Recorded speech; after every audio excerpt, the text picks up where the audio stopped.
বিবাহিত জীবনে স্বামী স্ত্রীর সম্পর্ক এমন একটা সম্পর্ক যেটা রক্তের সম্পর্ক না হয়েও সব থেকে কাছের ঘনিষ্ঠ সম্পর্ক হলো এই স্বামী স্ত্রীর সম্পর্ক। এবং আপনারা লক্ষ্য করে দেখবেন বেশিরভাগ ক্ষেত্রেই দেখা যায় বিবাহের পরে প্রথম 6 মাস বা 1 বছর বা কয়েক বৎসর এমন সম্পর্কটা দানা বাঁধে যে একজন আর একজনকে কিছুক্ষণ না দেখতে পেলেই চোখে হারায়। বাড়ির অন্যান্য সদস্যদের সঙ্গে একটু দূরত্ব মানা যাবে, কিন্তু স্ত্রীকে দেখতে পাচ্ছি না বা স্বামীকে দেখতে পাচ্ছি না, সম্ভব না। স্বামী দূরে চাকরি করতে গেলে সব সময় ফোন চলছে, বা যদি ব্যবসার উদ্দেশ্যে বা কোনো কারণে বাইরে যায় সেক্ষেত্রেও কখন বাড়ি ফিরবে সেই খোঁজ খবর নেওয়া। তো এইগুলো অহরহ চলতে থাকে এবং এটাই স্বাভাবিক।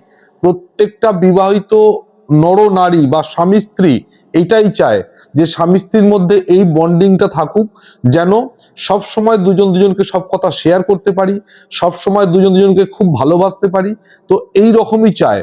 কিন্তু দুঃখের বিষয়, অনেক ক্ষেত্রেই দেখা যায় কয়েকটা বৎসর এইভাবে অতিক্রান্ত হয়ে যাওয়ার পর মনে হয় যেন একঘেয়েমি একটা ভাব, স্ত্রীর চোখে স্বামী বা স্বামীর চোখে স্ত্রী যেন মনে হচ্ছে দিন দিন চক্ষুশূল হয়ে যাচ্ছে। সম্পর্কের যে বুনিয়াদ ছিল, যে মজবুতি ছিল, সেটা যেন আস্তে আস্তে নড়বড়ে হয়ে যাচ্ছে। তো এই ক্ষেত্রে স্বামী এবং স্ত্রী হয়তো পরবর্তীকালে এটাও ভাবতে শুরু করে দিয়েছে যে আমাদের বোধহয় সংসার আর একসাথে চলবে না বা একসাথে টিকবে না। এমনকি কখনো কখনো দেখা যায় যে ডিভোর্স কেস পর্যন্ত বা কোর্ট কাচারি পর্যন্ত এই সমস্ত সম্পর্ক এগিয়ে যায়। আচ্ছা, আপনাদের একটা কথা এক্ষেত্রে বলে রাখি, জ্যোতিষ শাস্ত্র এমন একটা শাস্ত্র যে কিন্তু আপনাকে আগাম এটা জানিয়ে দিতে পারে। যতই আপনার বিয়ের পর ঘনিষ্ঠতা থাকুক বা দুজন দুজন প্রেমে পাগল হয়ে যান, কিন্তু জ্যোতিষ শাস্ত্র আপনাকে জানিয়ে দিতে পারে যে ভবিষ্যতে স্বামী স্ত্রীর সম্পর্কের মধ্যে এই ধরনের কোনো তিক্ততা আসতে পারে কিনা। এটা আমরা মানি না মানি সেটা আলাদা ব্যাপার। যদি কারোর এই ধরনের তিক্ততা এসে থাকে, দয়া করে আজকের ভিডিও থেকে আপনারা নিজেদের জন্মকুণ্ডলিতে এই লক্ষণগুলি একটু বিচার করে নিন বা একটু জাস্টিফাই করে নিন যে আমি ঠিক বললাম কি ভুল বললাম, বা আপনি কতটা রিলেট করতে পারছেন এই জিনিসটার সাথে। আপনারা মিলিয়ে নেবেন। 100% সত্য জিনিসগুলো আমি বলবো আজকে। যারা নতুন বিয়ে করেছেন, হয়তো এখনো অশান্তি বা ঝামেলা, বড় কোনো ঝঞ্ঝাট তৈরি হয়নি, তাদের ক্ষেত্রেও বলছি আপনারা দেখে নিন আপনার হরোস্কোপে এই জিনিসগুলি বিদ্যমান নেই তো। আর যাদের অলরেডি এই ধরনের অশান্তির বাতাবরণ তৈরি হয়ে গেছে এবং অনেক দূর পর্যন্ত মতানৈক্য ঘটে গেছে, তাদের ক্ষেত্রেও বলছি হরোস্কোপটা বার করে বা জন্মকুণ্ডলীটা বার করে একবার যাচাই করে দেখে নিন। আমি আজকে যে জিনিসগুলি বলবো সেই জিনিসগুলির মধ্যে কোনো একটি জিনিস আপনার হরোস্কোপে বিদ্যমান নেই তো। যদি থেকে থাকে আজকে এখনো সময় আছে, সাবধান হয়ে যান, প্রতিকার প্রতিবিধান গ্রহণ করুন জ্যোতিষশাস্ত্র মতে, এখনো সম্পর্ক ঠিক হয়ে যাবে। এবং নতুন বিবাহিত দম্পতি যাদের জন্মকুণ্ডলিতেও এই ধরনের কোনো লক্ষণ দেখতে পাবেন বা কোনো গ্রহের বিদ্যমানতা দেখতে পাবেন, তাদের ক্ষেত্রেও বলছি আজ থেকেই প্রতিকার প্রতিবিধান গ্রহণ করুন। না হলে কিন্তু ভবিষ্যতে যেটা আপনি ভাবতেও পারবেন না, এই মিষ্টি সম্পর্ক একদিন তিক্ত হয়ে যেতে পারে। তো আজকের ভিডিওতে আমি আপনাদেরকে এমন কিছু তথ্য দেব যে তথ্য থেকে আপনারা নিজেদের হরোস্কোপ, নিজেদের জন্মকুণ্ডলী নিজেরাই বিচার করতে পারবেন এবং নিজেরাই সিদ্ধান্ত নিতে পারবেন যে আগামী দিনে আমরা এর প্রতিকার নেব না প্রতিকার না নিয়ে বিপদের সম্মুখীন হব। তো আসুন, মন দিয়ে শুনবেন এবং ভালো করে জিনিসটা বুঝে নেবেন। আশা করি আজকের দিনে প্রত্যেকটি মানুষের কাছেই জন্মছক আছে। যদি নাও থেকে থাকে, আপনারা অবশ্যই একটা জন্মকুণ্ডলী বানিয়ে নেবেন এবং সেই জন্মকুণ্ডলী থেকে আপনারা নিজেরাই বিচার করতে পারবেন আপনাদের বিবাহিত জীবনের ভবিষ্যৎটা কি, মধুর না তিক্ত। তো আজকে এই ভিডিওর মূল জায়গায় প্রবেশ করার আগে আপনাদের কাছে স্বনির্বন্ধ অনুরোধ, যারা নতুন ভিউয়ার্স তারা চ্যানেলটিকে অবশ্যই সাবস্ক্রাইব করবেন। আর যারা এই ভিডিওটি দেখছেন, যদি ভালো লেগে থাকে অবশ্যই একটি লাইক করবেন এবং আপনারা বেশি বেশি করে শেয়ার করুন, যাতে এই সমস্ত ভিডিওগুলি বা এই আধ্যাত্মিক আলোচনা, জ্যোতিষশাস্ত্র সম্বন্ধে আলোচনা, তন্ত্রের আলোচনা সকল মানুষের কাছে পৌঁছে যায়। এইটুকু সহযোগিতা আপনাদের কাছ থেকে আমি আশা করছি। তো আসুন, আজকের যে তথ্যগুলি আপনাদেরকে দেব সেই তথ্যগুলি আপনারা মন দিয়ে শুনুন। আমি নিশ্চিত আপনাদের এগুলো ভীষণ কাজে লাগবে। মেনলি বিবাহিত পুরুষ এবং মহিলাদের জন্য, সম্পর্ক টিকিয়ে রাখার প্রশ্ন যাদের মধ্যে গেঁথে গেছে তাদের জন্য, এবং যারা নতুন বিয়ে করেছেন তাদেরও ভবিষ্যৎটা কি হতে পারে তাদের জন্য এই ভিডিওটা অত্যন্ত ইম্পর্টেন্ট।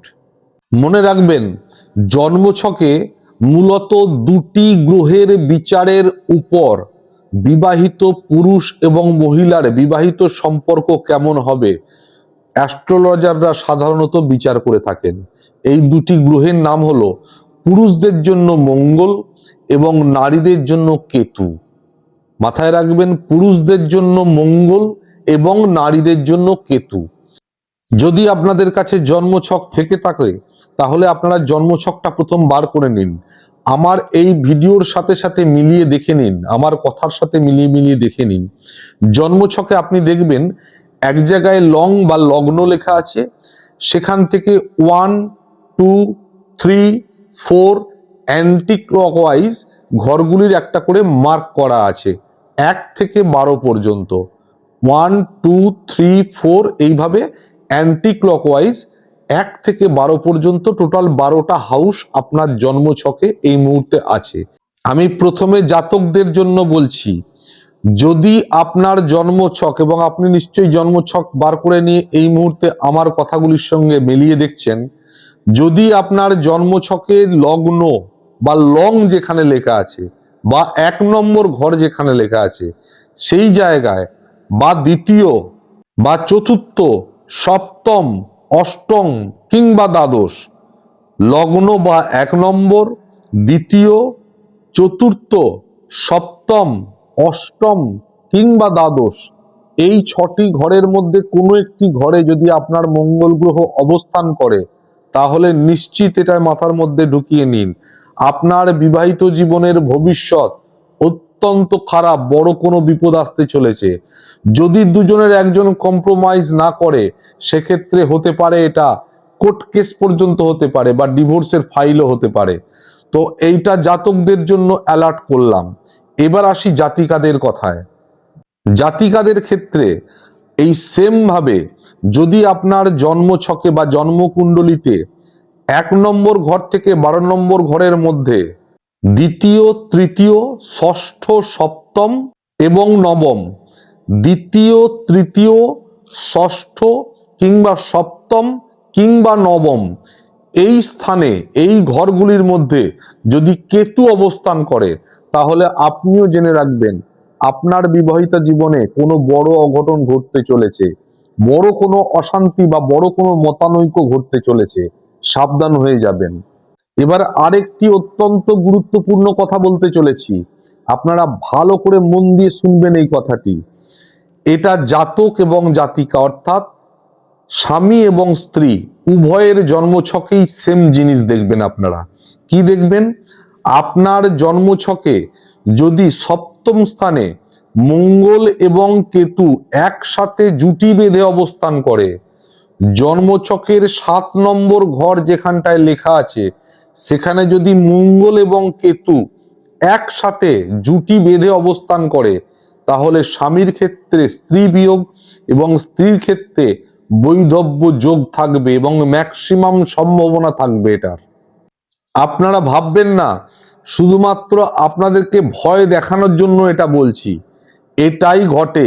জ্যোতিষশাস্ত্রে এই প্রেডিকশনটাই করা হয় এবং এই গ্রহগুলির অবস্থান দেখেই এই বিচার করা হয়। এই গোপন তথ্যগুলি বা সত্যগুলি আপনাদেরকে কেউ বলবে না, কিন্তু আমি আপনাদের কাছে দায়বদ্ধ। আগেই বলেছিলাম, আমার এই চ্যানেল স্পিরিচুয়াল আইডিওলজি এবং তন্ত্রগুরু চ্যানেলে যারা সদস্য আছেন, এই পরিবারের সদস্য যারা আছেন, তারা যাতে জীবনে খুশি থাকে, শান্তিতে থাকে, তার জন্য তাদেরকে শুধুমাত্র সাবধান করার জন্য আমি এগুলি বললাম। ভয় পাওয়ার কোনো জায়গা নেই, কারণ জ্যোতিষশাস্ত্রে যেমন সমস্যা আছে তার তেমন সমাধান আছে। আমি যে লক্ষণগুলি বললাম বা যে ঘরগুলিতে যে গ্রহগুলি অবস্থান করলে আপনার জন্য ক্ষতিকর হতে পারে, আপনার বিবাহিত জীবনে সমস্যা আনতে পারে, তার জন্য সঠিক প্রতিবিধানও আছে এবং 100% কার্যকরী প্রতিকার বা প্রতিবিধান জ্যোতিষশাস্ত্রে আছে। কাজেই যদি এই ধরনের কোনো সমস্যার সঙ্গে আপনার মিলে যায় বা আপনার হরোস্কোপের সঙ্গে আমার বলা কথাগুলি মিলে যায়, তাহলে অবশ্যই অবিলম্বে কোনো ভালো জ্যোতিষ দ্বারা আপনার জন্মকুণ্ডলী বিচার করিয়ে তার প্রতিকার গ্রহণ করুন। না হলে কিন্তু ভবিষ্যতে আপনাদের বড় কোনো সমস্যার সম্মুখীন হতে পারে। আশা করি আমার দেওয়া এই তথ্যগুলো আপনাদের জীবনে উপকারী করবে এবং আপনারা আমাকে বিশ্বাস করেন এটা জানি। সেই বিশ্বাস থেকেই আমি বলছি, আপনাদের বিশ্বাসের মর্যাদা রাখাটাও আমার কর্তব্য। তাই আজকের এই তথ্যগুলি আপনাদেরকে পরিবেশন করলাম। যদি কারোর সাথে এই ধরনের তথ্য মিলে যায়, অবশ্যই জ্যোতিষশাস্ত্রের শরণাপন্ন হন।